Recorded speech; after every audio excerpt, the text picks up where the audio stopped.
आइए पवित्र वचन को पढ़ांगे, देखेंगे, चंगाई बारे सुनेंगे।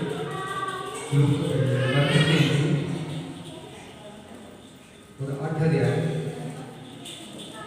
पूरी 22 को 25 मरकुस में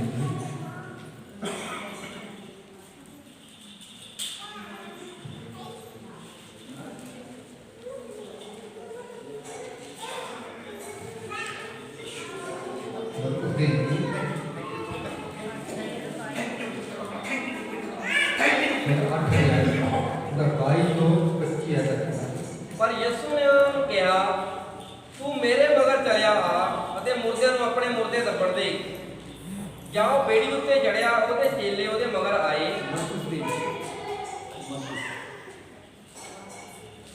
मती क्या ਤੁਹਾਡੇ ਮਤੀ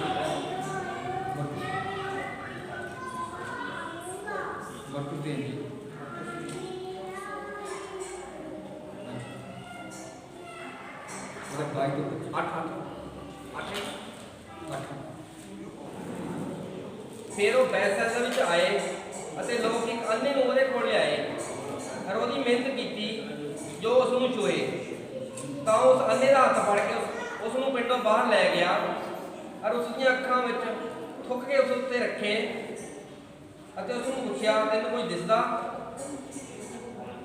उसने नज़र पट के वेख्या ते कहा, मैं मनुक्खां नूं वेखदा हां पर वो टुरदे फिरदे मैनूं रुखां वांगू दिसदे हन। तद ਉਹਨੇ फिर उसकी अखां उत्ते हत्थ रखे अते उसने नज़र टिका के वेख्या तां उसकी अखां हो के सब कुछ साफ साफ वेखण लगा। आमीन आमीन आमीन। ये प्रभु का वचन है, प्रभु का वचन पढ़ेगा अनातन वचन। प्रभु यीशु मसीह ने एक जन्म के अन्ने नूं चंगा कीता। वो एक जन्म का अन्ना सी, वो देख नहीं सकता सी, प्रभु ने उन्हें चंगा कीता ते प्रभु बैतसैदा दे पिंड विच आया। ਜਦੋਂ ਉਹ ਪਿੰਡ ਵਿੱਚ ਆਇਆ, ਲੋਕੀ ਇੱਕ ਅੰਨੇ ਨੂੰ ਪ੍ਰਭੂ ਦੇ ਕੋਲ ਲੈ ਕੇ ਆਇਆ ਤੇ ਬੇਨਤੀ ਕੀਤੀ, ਪ੍ਰਭੂ ਕਿ ਇਹ ਪ੍ਰਭੂ ਨੂੰ ਚੰਗਾ ਕਰ। ਤੇ ਪ੍ਰਭੂ ਨੇ ਕੀ ਕੀਤਾ? ਉਹਦੀਆਂ ਅੱਖਾਂ ਨੂੰ ਛੂਹਿਆ। ਪਹਿਲੇ ਉਹਦੀਆਂ ਅੱਖਾਂ ਨੂੰ ਕਰ ਚੁੱਕਿਆ, ਉਸ ਤੋਂ ਅੱਖਾਂ ਨੂੰ ਛੂਹਿਆ। ਪ੍ਰਭੂ ਨੇ ਉਹਨੂੰ ਕਿਹਾ, ਕੀ ਤੂੰ ਦੇਖਦਾ ਹੈ? ਇਹ ਸਵਾਲ ਪ੍ਰਭੂ ਨੇ ਪੁੱਛਿਆ, ਕੀ ਤੂੰ ਦੇਖਦਾ ਹੈ? ਪ੍ਰਭੂ ਜਾਣੀ ਜਾ ਰਿਹਾ ਸਾਡੇ ਉਹ ਸਰਵਸ਼ਕਤੀਮਾਨ ਪਰਮੇਸ਼ਰ उन्होंने पता है असं देख सकते कि नहीं देख सकते, असं की देखते हैं प्रभु ये भी पता है। पर प्रभु ने उस अन्ने ने पूछा, की तू देखता है, की तेनू कुछ नजर आता है? उन्हें कहा, हाँ प्रभु, मैनू थोड़ा थोड़ा नजर आने लग गया। मैनू वो लोग देख रहे हैं जेडे दरख्तां वांगू आ, जेडे उन्होंने दरख्तां को चलते फिरते हैं। इसका मतलब किया प्रभु सानू चंगियाई देने तो पहला उस अन्ने नूं दसना चाहता सी कि तुहानू पहला एक चंगे इंसान बनना बहुत जरूरी है। चंगियाई पाने तो पहला सानू एक चंगे इंसान बनने की बहुत सख्त जरूरत है। ये प्रभु का संदेश है। प्रभु चंगाई देता है, प्रभु बरकत देता है, प्रभु आशीष देता है। पर की असी चंगे है प्रभु का आशीष पाने की असी प्रभु के वचन के अनुसार वो वचन को पाने वाले चंगे इंसान है। इसे करके अन्ने ने पूछा, की देखता है? अन्ने ने की किया कि मैं मनुष्यों को देखता हूँ जो मुझे चलते हुए पेड़ों जैसे दिखाई देते हैं। मैं मनुखा को देखता है, वो पेड़ा वांगू चलते फिरते हैं, वो इंसाना वांगू नहीं चलते फिरते, वो पेड़ा वांगू चलते फिरते हैं। ये दो तरीके की चार वचन आता है। ये इंसान या जेड़े पेड़ा वांगू चलते फिरते। अजकल अभी अपने समय देख रहे हैं कि हर एक जना, हर एक आदमी, हर एक अपने अपने दुनिया में मस्त है। दूजे लोगों के दुख की, दूजे लोगों की परेशानियां की, अपने समाज की, इतों तक के शहर देखो अपने गुआढ़ी की भी परवाह नहीं। वो सब अपनी अपनी दुनिया में रुझे पे है। तो उन्होंने किसी की चंगियाई की, किसी की भलाई की, किसी गरीब की कोई सुध लैंदा किसी को भी समा नहीं है। दूजी गल असं देखते अजकल मोबाइल काफ़ी पद्धर से चल गया, जिन्हों भी देखो असीं भी शामिल आ, साढ़े परिवार भी शामिल आ। वो की करते हैं कि अपना 90% तक समा वो अजकल मोबाइल से गुजार देते हैं। उन्होंने बचन पढ़ने की परवाह नहीं, प्रार्थना च बैठने की परवाह नहीं, क्योंकि अजकल वो पैसे पवा के पूरा महीना डाटा फ्री होता है। तो किसी चीज़ की परवाह नहीं, वो अपना समा उधर ही बर्बाद करी जाते हैं। तो अजकल जो इंसान आ वो इंसानियत भी खत्म होती जा रही है। सड़क पर एक्सीडेंट हो जाता है, कोई वो चकदा तक नहीं, कोई सड़क पर परेशान बैठा है, कोई वो देखता तक नहीं। जो जितने सही करते हैं बहुत दिशा मारे कहते हैं तो लोग रोक के पूछते हैं कि मैं तेरी की मदद कर सकता। जो लोग कोई सड़क पर परेशान होता है, कोई दुखी चेहरा देखते हैं तो लोग मुड़ के पूछते हैं कि मैं तेरी कोई मदद कर सकता। पर साढ़े देश हर एक को अपनी ही फिक्र है, उन्होंने किसी दूसरे की फिक्र नहीं। एक इंसानियत रहत साढ़े देश जीवन चल रहा। तो दूजी गल तीजी गल है कि हर एक जन अजकल के जमाने अपनिया ही इच्छावां की पूर्ति के काम कर रहा। अपनी इच्छा मैं कितना पूरी करनी है, कोई सही रास्ता कोई गलत रास्ता उसनों उसकी परवाह नहीं है। पर वो की कर रहा कि मेरी इच्छा किसी तरीके ना पूरी हो जाए, मेरी जो मैं चाहना है वो किसी तरीके ना वो मसला हल हो गया। तो इधर कारण करके साढ़े अजकल परिवारिक प्रेम भी ठंडे पै गए, साढ़े समाजिक प्रेम ठंडा पै गया, तो होर भी कई प्रॉब्लम आ गई। ये समाजिक प्रेम क्यों ठंडा पाया? क्योंकि अंतिम समा चल रहा, अंतिम युग चल रहा। एक कभी भी प्रभु यीशु मसीह आ सकते हैं। पिछले साल कोरोना आया सी, तो इस साल फिर दोबारा वही कोरोना डराने आ रहा है। प्रभु सानू बचाने वाला है। प्रभु का वचन कहता तेरे सज्जे पासे 10 यार्ड करके खब्बे पासे 20 यार्ड करके, पर वो गवाह वो बीमारी तेरी कोल नहीं आएगी, क्योंकि साढ़े ते प्रभु का लहू लग्या गया। पर अजकल ये प्यार ठंडा पैना ये सानू वचन दसदा है। मती दी अंजील 24 अध्याय 12 पढ़िए। मती दी अंजील 24 अध्याय 12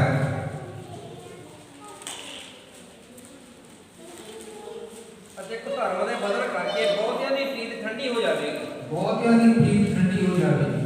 ये आपसी प्रीत या आपसी प्रेम या एक ठंडा हो जाएगा अंतिम समय के लिए। ये 24 अध्याय मती दी अंजील ये प्रभु दी आउंदी निशानियां है। ये निशानियां पूरी होनियां ते इन्हां ये निशानियां के आपसी प्रीत वो अंतिम समय ठंडी पै जाएगी। ना किसी अपने भरा की फिक्र, ना अपने भैन की फिक्र, ना अपने रिश्तेदारों की फिक्र, उन्होंने सिर्फ अपनी फिक्र पैनी है और उन्होंने आपसी प्रीत ठंडी पै जाएगी। पर जी सही शिक्षा है प्रभु का वचन है वो सानू जिक्र करना नहीं कहता, वो सानू सजग रहने होशियार रहने ते सही तरीके नाल जिंदगी जीने कहता। पढ़िए रोमियो की पत्री 12 अध्याय ਉਹਦੀ 7 ਤੋਂ 10 तक पढ़िए। रोमियो की पत्री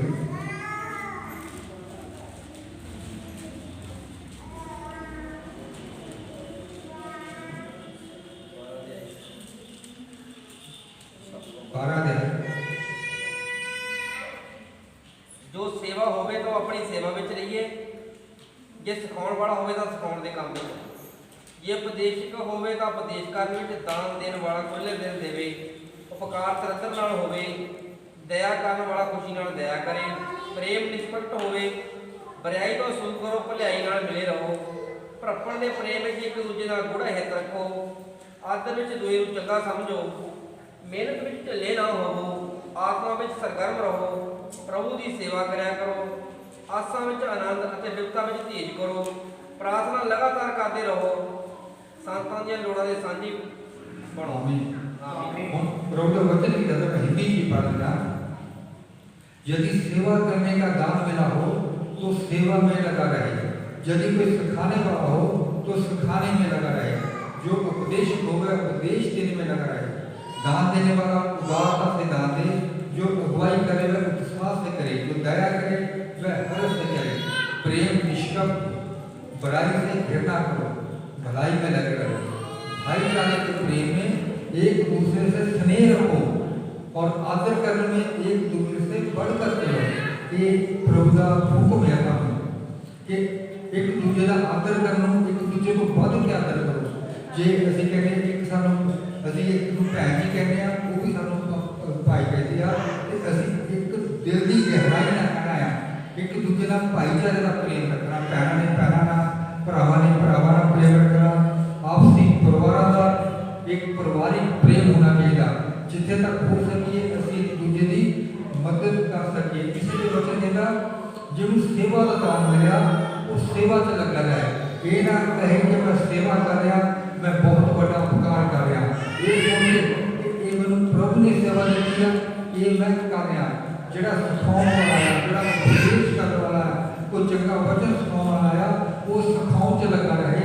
ਇਹ ਨਹੀਂ ਕਿ ਮੈਂ ਇਹ ਤੇ ਅਹਿਸਾਨ ਕਰ ਰਿਹਾ। ਇਹ ਸਾਡਾ ਪ੍ਰਭੂ ਦਾ ਪਿਆਰ ਹੈ ਜਿਹੜਾ ਅਸੀਂ ਬਣਨਾ ਹੈ। ਆਪਣੇ ਪ੍ਰਭੂ ਦੇ ਪਿਆਰ 'ਚ ਰਹਿ ਕੇ, ਪ੍ਰਭੂ ਦੀ ਦਇਆ 'ਚ ਰਹਿ ਕੇ, ਪ੍ਰਭੂ ਦੀ ਦਸ ਰਹਿ ਕੇ, ਇਹ ਜਿਹੜੇ ਪ੍ਰਭੂ ਨੇ ਸਾਨੂੰ ਇਹ 12 ਅਧਿਆਇ ਦੇ ਹੁਕਮ ਦਿੱਤੇ ਆ, ਸਾਨੂੰ ਪ੍ਰਭੂ ਨੇ ਦੱਸਿਆ, ਇਹ ਸਾਡੇ ਜੀਵਨ 'ਚ ਪਾਏ ਜਾਣੇ ਚਾਹੀਦੇ ਆ। ਕਿਸੇ ਨੂੰ ਦੁਖੀ ਨੂੰ ਦੇਖ ਕੇ ਸਾਨੂੰ ਦੁੱਖ ਹੋਣਾ ਚਾਹੀਦਾ, ਕਿਸੇ ਨੂੰ ਖੁਸ਼ ਹੋ ਦੇਖ ਕੇ ਸਾਨੂੰ ਦੁਖੀ ਨਹੀਂ ਹੋਣਾ ਚਾਹੀਦਾ। ਸਾਨੂੰ ਉਲਟਾ ਉਹਦੀ ਹੌਸਲਾ ਅਫਜ਼ਾਈ ਕਰਨੀ ਚਾਹੀਦੀ। ਹਾਂ, ਪ੍ਰਭੂ ਨੇ ਤੁਹਾਨੂੰ ਆਸ਼ੀਸ਼ ਦਿੱਤੀ ਆ। ਇਹ ਗੱਲਾਂ ਸਾਡੇ ਵਿੱਚ ਮੌਜੂਦ ਰਹਿਣੀਆਂ ਚਾਹੀਦੀਆਂ। ਗਲਾਤੀਆਂ ਦੀ ਪੱਤਰੀ ਉਹਦਾ ਸ਼ੇਅਰ ਲਿਆ ਹੈ, ਉਹਦੀ 22 ਆਇਤ ਪੜ੍ਹੀ ਹੈ, ਥੋੜੀ ਜਿਹੀ ਤੇਜ਼ੀ ਨਾਲ ਪੜ੍ਹੀ ਪਈ ਹੈ। ਗਲਾਤੀਆਂ ਦੀ ਪੱਤਰੀ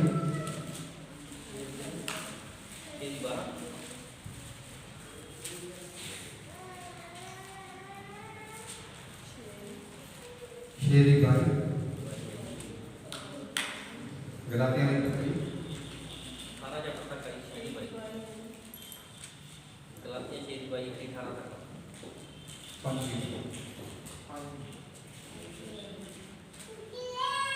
आत्मा का फल ये है प्रेम, आनंद, शांति, धीरज, दयालुगी, भलाई, वफादारी, नरमाई, संयम। आमीन। ये आ साडे आत्मा के फल ਇਹ ਪਾਏ ਜਾਣੇ ਚਾਹੀਦੇ। ਕਿਹੜੇ ਆ? ਆਨੰਦ, ਪ੍ਰੇਮ ਤੇ ਸ਼ਾਂਤੀ। ਇਹ ਸਾਡੇ ਜੀਵਨ ਤਿੰਨ ਚੀਜ਼ਾਂ ਹੋਣੀਆਂ ਚਾਹੀਦੀਆਂ। ਧੀਰਜ, ਸਾਡੇ ਜੀਵਨ ਵਿੱਚ ਧੀਰਜ ਵੀ ਬਣਿਆ ਰਹਿਣਾ ਚਾਹੀਦਾ। ਗੱਲ ਗੱਲ ਤੇ ਅਸੀਂ ਗੁਆਂਢੀ ਨਾਲ ਲੜਨਾ ਨਹੀਂ, ਗੱਲ ਗੱਲ ਤੇ ਆਪਣੇ ਪੜੋਸੀ ਨਾਲ ਲੜਾਈ ਨਹੀਂ ਕਰਨੀ। ਧੀਰਜ ਸਾਡੇ ਜੀਵਨ 'ਚ ਬਣਿਆ ਰਹਿਣਾ ਚਾਹੀਦਾ। ਦੁੱਖ ਵੀ ਪਰ ਸਾਡੇ ਜੀਵਨ 'ਚ ਆਵੇ, ਉਹ ਦੁੱਖ ਨੂੰ ਵੀ ਅਸੀਂ ਧੀਰਜ ਨਾਲ ਸਾਡਾ, ਪਰੇਸ਼ਾਨੀ ਸਾਡੇ ਜੀਵਨ 'ਚ ਆਵੇ, ਪਰੇਸ਼ਾਨੀ ਵੀ ਸਾਡੇ ਜੀਵਨ 'ਚ ਅਸੀਂ ਉਹਨੂੰ ਧੀਰਜ ਰੱਖਣਾ ਹੈ। ਤੇ ਕਿਰਪਾ ਭਲਾਈ ਇੱਕ ਦੂਜੇ ਦੀ ਕਰਨਾ, ਇਹ ਸਾਡੇ ਜੀਵਨ ਬਣੀਆਂ ਰਹਿਣੀਆਂ ਚਾਹੀਦੀਆਂ। ਵਿਸ਼ਵਾਸ, ਨਮਰਤਾ ਔਰ ਸੰਯਮ, ਇਹ 9 ਦੇ 9 ਫਲ ਸਾਡੇ ਜੀਵਨ 'ਚ ਪਾਏ ਜਾਣੇ ਚਾਹੀਦੇ ਆ। ਇਸ ਨਾਲ ਵਚਨ ਆਖਦਾ ਕਿ ਪ੍ਰਭੂ ਦੇ ਦਾਸ ਨੂੰ ਇਹ ਲੜਾਕਾ ਨਹੀਂ ਹੋਣਾ ਚਾਹੀਦਾ। ਪ੍ਰਭੂ ਦੇ ਦਾਸ ਨੂੰ ਧੀਰਜ ਬੰਦ ਹੋਣਾ ਚਾਹੀਦਾ। ਇਹ ਪ੍ਰਭੂ ਦੇ ਦਾਸ ਵਾਸਤੇ ਵੀ ਆ ਤੇ ਕਲੀਸਿਆ ਵਾਸਤੇ ਵੀ ਆ। ਜਦੋਂ ਇਹ ਗੱਲਾਂ ਸਾਡੇ ਪਾਈਆਂ ਜਾਣਗੀਆਂ ਤੇ ਜਦੋਂ ਇਹ ਗੱਲਾਂ ਸਾਡੇ 'ਚ ਮੌਜੂਦ ਰਹਿਣਗੀਆਂ ਤੇ ਪ੍ਰਭੂ ਦੀ ਕਿਰਪਾ ਸਾਡੇ ਤੇ ਹੋਊਗੀ, ਪ੍ਰਭੂ ਦੀ ਦਇਆ ਸਾਡੇ ਤੇ ਹੋਊਗੀ, ਪ੍ਰਭੂ ਦੀ ਰਹਿਮ ਸਾਡੇ ਤੇ ਹੋਊਗਾ। ਤੇ ਜਦੋਂ ਪ੍ਰਭੂ ਨੇ ਕੀ ਕੀਤਾ, ਉਸ ਸਮੇਂ ਦੇ ਅੱਖਾਂ ਨੂੰ ਛੂਹਿਆ ਤੇ ਉਹਨੂੰ ਪੁੱਛਿਆ ਕੀ ਤੂੰ ਦੇਖਦਾ ਆ? ਉਹ ਕਹਿੰਦਾ ਹਾਂ ਮੈਂ ਦੇਖਦਾ ਆ, ਮੈਂ ਸਾਰੇ ਮਨੁੱਖ ਦੇਖਦਾ, ਮੈਂ ਉਹ ਮਨੁੱਖ ਦੇਖਦਾ ਜਿਹੜੇ ਆਪਣੇ ਆਪ 'ਚ ਦੂਜੇ ਪਏ ਆ, ਜਿਨ੍ਹਾਂ ਨੂੰ ਕਿਸੇ ਦੀ ਕੋਈ ਕੇਅਰ ਨਹੀਂ, ਜਿਨ੍ਹਾਂ ਨੂੰ ਕਿਸੇ ਦੀ ਕੋਈ ਪਰਵਾਹ ਨਹੀਂ। मैं एकता दे मनुख देखता। आइए पढ़िए मरकस दे जी यदि 25 पढ़िए 8 अध्याय दोबारा पढ़िए मरकस जी। उन्हें फिर उसकी अखियां उत्ते हथ रखे और उसने नजर टिका के देखा तो उसकी आका होके सब कुछ साफ साफ देखने लगा। हालेलुया। प्रभु एक बार यीशु के भी चंगा कर सकता है। प्रभु वास्ते कोई मुश्किल काम नहीं। उस सरदार ने की किया, एक बारी वो बड़ा सरदार सी, उन्हें क्या प्रभु मेरी जो करे तू मेरी शांति चले आए। एक बार मुंह तो वचन उतार दे तो मेरा नौकर उसे कड़ी चंगा हो जाएगा। प्रभु ने 30 किलोमीटर दूर तो बोलिया कि वह नौकर उससे ठीक हो गया। हालेलुया। तो प्रभु एक बार मुंह तो वचन बोल आया तो हो जाता है। प्रभु वो शुरू की भी जरूरत नहीं थी। प्रभु तेरे कोई हुक्म करता कि उन्हें सुजाखा हो जाना है, पर प्रभु ने वो नहीं किया। दोबारा उसने अखों फिर छुआ, दोबारा फिर टच किया। जो दोबारा फिर टच किया उन्होंने पूछा हुण तू देखता है? उन्हें कहा हाँ प्रभु हुण मैं साफ साफ देखता है। तो जो असीं इत्थे पढ़ गया 25 ऐ लिखा अन्ने ने दोबारा की किया। जो प्रभु ने दोबारा उसकी अखा छुईया तो अन्ने ने ध्यान ना देखा, उन्हें गौर ना देखा। पहले जो प्रभु ने अखा छुईया उन्हें गौर ना नहीं देखा। जो दोबारा प्रभु ने अखा छुईया उन्हें बड़े ध्यान ना देखा, बड़ी एक एकदम ध्यान नाल देखिया प्रभु ने जब दोबारा अखां छुईयां अज सानू ध्यान नाल देखण दी लोड़ आ।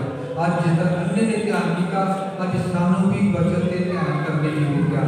असीं उहनां रुखां मूंह नहीं बनना, असीं उहनां ना समझ बंदियां वांगू नहीं चलना, असीं उहनां लोकां दी चाल नहीं चलनी जिहड़े लोग ये गलत चाल चलदे आ। इसे करके प्रभु ने दोबारा अखां छुईयां ते अन्ने ने ध्यान नाल देखिया कि जदों वचन पढ़ना शुरू कीता सी, जदों पिंड दे लोग उस अन्ने नूं फड़ के प्रभु यीशु मसीह को लियाए ते अन्ने नूं की कीता प्रभु ने ओहदा हत्थ फड़िया ते पिंडों बाहर लै गया। ओहदा हत्थ फड़िया पिंडों बाहर लै गया। ਇਹਦਾ मतलब यह प्रभु अज साडा हत्थ फड़ लिया, सानू वो बीमारी दे दुख दे परेशानी दे पिंड चों बाहर लैके आ रहा, वो हेरा फेरी दे वो गलत कामां दे पिंड तो बाहर लैके आ रहा, वो बीमारियां दे पिंड तो बाहर लैके आ रहा। ते प्रभु ने की कीता पूरा हत्थ फड़िया, सब तो पहला पिंड तो बाहर कढ़िया ते बाहर आके ओहदी अखां दे थुकिया ते ओहनूं छुया। दोबारा फिर ओहदी अखां दे हत्थ रखिया, फिर ओहनूं छुया ते वचन हत्थां को साफ साफ देखण लग पिया। ते प्रभु ने अंत विच की होता हुण इस पिंड दे विच पैर भी ना रखी। हुण जिहड़ी शिक्षा तैनूं मैं दित्ती आ, वो जिहड़ा गल तैनूं हुण मैं समझाई आ, हुण तूं उस ते चली। हुण जिहड़ी इस पिंड दी शिक्षा लई सी, जिहड़ी इस वचन तो पहला दी शिक्षा लई सी, हुण तूं इस पिंड विच पैर भी ना रखी। ते प्रभु ने उस जिहड़े अन्ना जिहड़ा अन्ना सी वो सुजाखा हो गया, उहनूं नज़र आउण लग पिया। वो समझ गया कि सच्चा रस्ता किहड़ा आ, झूठा रस्ता किहड़ा आ, सच्चाई नूं किहड़ा रस्ता जांदा ते झूठ दा किहड़ा रस्ता, स्वर्ग दा किहड़ा रस्ता ते नरक दा किहड़ा रस्ता। वो ये गल हुण समझ गया सी ते प्रभु ने हुक्म दिता कि हुण तूं सजाखा हो गया, हुण इस पिंड दे विच पैर भी ना रखी। हुण जिहड़ियां बुराइयां तो तैनूं मैं कढिया, जिहड़ियां परेशानियां तो तैनूं मैं कढिया, उहनां विच तूं हुण पैर ना रखी। साडी हुण भैन ने गीत गाया सी कि जग जित के मैं आवां। ये असीं जग जितनियां आत्मा की जंग आ, जिहड़ी आत्मा की जंग आ, असीं सच्चाई ते इमानदारी नाल जितनियां। असीं साडे जीवन च हेरा फेरी, साडे जीवन च गलत काम, जिहड़े कम्मां चों प्रभु ने अन्ने नूं हत्थ फड़ के बाहर कढिया, वो साडे जीवन च पाए नहीं करने चाहिए। पढ़िए पहला करंथिया 5 अध्याय की 8 पढ़िए। पहला करंथिया 5 अध्याय की 8 पढ़िए।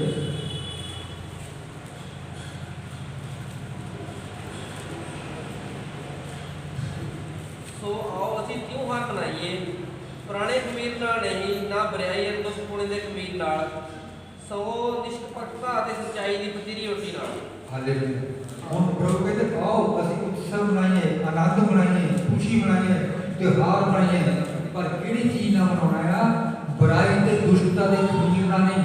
खमीर हुंदा जिहड़ा रात दा गुन्निया आटा आ, वो पुराना खमीर साडे जीवनां ते नहीं पाया जाना चाहिए। जिहड़े पहला साडे जीवन दे पुराने खमीर आले, दुष्टता दे खमीर आले, बुराई दे खमीर आले, वो साडे जीवन च नहीं होने चाहिए। झूठ दे खमीर आले, हेरा फेरी दे खमीर आले, होर गलत कामां दे खमीर वाले, व्यभिचार दे खमीर वाले जिहड़े साडे जीवन च पहला पाए जाते थे, वो खमीर साडे जीवन च हुण नहीं पाया जाना चाहिए। पर प्रभु कहता आनंद मनाओ, खुशी मनाओ, ते पर कड़े सिखाई सच्चे रस्ते चलना, एक सीधे साधे बन के चलना। प्रभु का वचन कहता कि तुसीं सीधे साधे बने रहो ताकि इहड़े लोकां दे विच तुहाडी इज्जत बनी रहे। हालेलुया।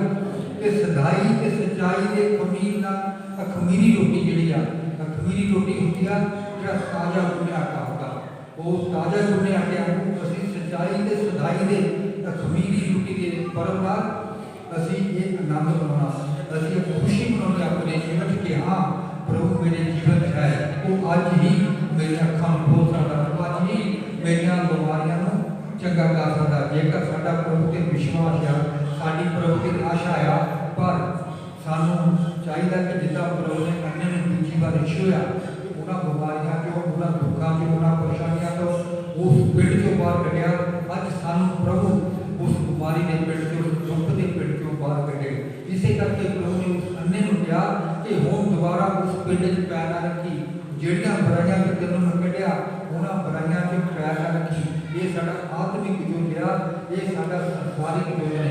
असीं अपनी आत्मा नूं निष्कपट रखना है, असीं अपनी आत्मा नूं इस संसार के हिसाब नाल नहीं चलाउणा, असीं सच्चाई के हिसाब नाल चलना है। कि जो ਅਸੀਂ ਲੋਕਾਂ ਦੀ ਪੱਤੀ ਚਾਹਤਾ ਹੈ ਪਹਿਲੇ ਆ ਦਿੰਦੇ ਹਾਂ ਉੱਥੇ ਲਿਖਿਆ ਹੁਣ ਉਹਨਾਂ ਤੇ ਦੰਡ ਦੀ ਆਗਿਆ ਨਹੀਂ ਕਿਉਂਕਿ ਉਹ ਸਰੀਰ ਦੀ ਰੀਤੀ ਅਨੁਸਾਰ ਨਹੀਂ ਚੱਲਦੇ ਉਹ ਆਤਮਿਕ ਰੀਤੀ ਦੇ ਅਨੁਸਾਰ ਚੱਲਦੇ ਆ ਅਸੀਂ ਆਤਮਿਕ ਰੀਤੀ ਦੇ ਅਨੁਸਾਰ ਚੱਲਣਾ ਆ ਜਿਹੜੇ ਪਿੰਡ ਚੋਂ ਪ੍ਰਭੂ ਨੇ ਉਹਨਾਂ ਨੂੰ ਕੱਢਿਆ ਜੋ ਤੇ ਉਹਨੂੰ ਆਤਮਿਕ ਰੀਤੀ ਦੇ ਪਿੰਡ ਵਿੱਚ ਲਿਆਂਦਾ ਅਸੀਂ ਉਸ ਆਤਮਿਕ ਰੀਤੀ ਨਾਲ ਚੱਲਣਾ ਆ ਤਾਂ ਜੋ ਸਾਡੇ ਘਰ 'ਚ ਬਿਮਾਰੀ ਆਵੇ ਨਾ ਜਦ ਕਿਉਂਕਿ ਅਸੀਂ ਆਤਮਿਕ ਰੀਤੀ ਨਾਲ ਚੱਲਦੇ ਹਾਂ ਜੇ ਆ ਵੀ ਜਾਵੇ ਤੇ ਸਾਡਾ ਪ੍ਰਭੂ ਬੈਠਾ ਆ ਉਹ ਬਿਮਾਰੀ ਨੂੰ ਲੋਕਾਂ ਨੂੰ ਉਹ ਪਰੇਸ਼ਾਨੀ ਨੂੰ ਉਹ ਦੁਸ਼ਟ ਆਤਮਾ ਨੂੰ ਰੋਕਣ ਲਈ ਸੋ ਅਸੀਂ ਅੱਜ ਜਿਨ੍ਹਾਂ ਨੂੰ ਪ੍ਰਭੂ ਨੇ ਕੱਢਿਆ ਆ ਉਸ ਪਿੰਡ ਦੇ ਵਿੱਚੋਂ ਅੱਜ ਸਾਨੂੰ ਪ੍ਰਭੂ ਇੱਕ ਆਤਮਿਕ ਪਿੰਡ 'ਚ ਲੈ ਕੇ ਆਇਆ ਅਸੀਂ ਆਤਮਿਕ ਗਾਉਂ 'ਚ ਰਹਿਣਾ ਆਤਮਿਕ ਪਿੰਡ 'ਚ ਨਿਵਾਸ ਕਰਨਾ ਆਤਮਿਕ ਜਗ੍ਹਾ 'ਤੇ ਨਿਵਾਸ ਕਰਨਾ ਠੀਕ ਆ ਅਸੀਂ ਸੰਸਾਰ 'ਚ ਰਹਿਣਾ ਆ ਸਤ ਪੌਲੁਸ ਕਹਿੰਦੇ ਆ ਇਹ ਸੰਸਾਰ ਦੇ ਸਦ੍ਰਿਸ਼ ਨਹੀਂ ਬਣਨਾ ਪਰ ਤੁਹਾਡੇ ਜਿਹੜਾ ਜੀਵਨ ਜਿਸ ਤਰੀਕੇ ਨਾਲ ਨਵਾਂ ਹੁੰਦਾ ਜਾਂਦਾ ਆ ਉਸ ਤਰੀਕੇ ਨਾਲ ਤੁਹਾਡੇ ਵਿਚਾਰ ਤੁਹਾਡੇ ਚਾਲ ਚੱਲਣ ਤੁਹਾਡੇ ਖਿਆਲ ਇਹ ਵੀ ਬਦਲਣੇ ਚਾਹੀਦੇ ਆ ਪੜ੍ਹੀਏ ਦੂਜਾ ਕਰੰਥੀਆਂ 5 ਅਧਿਆਇ 17 ਪੜ੍ਹੀਏ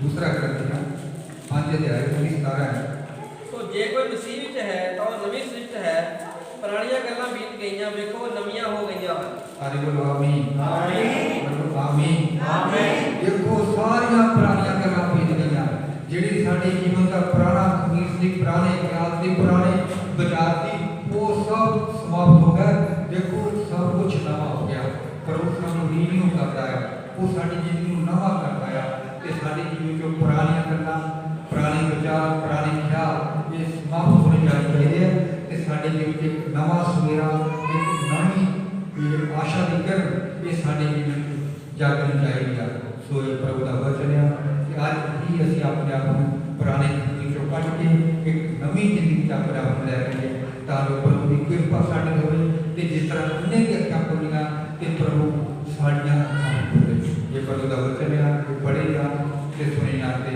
आशीष होवे आमीन ਆਮੀਨ आइए प्रभु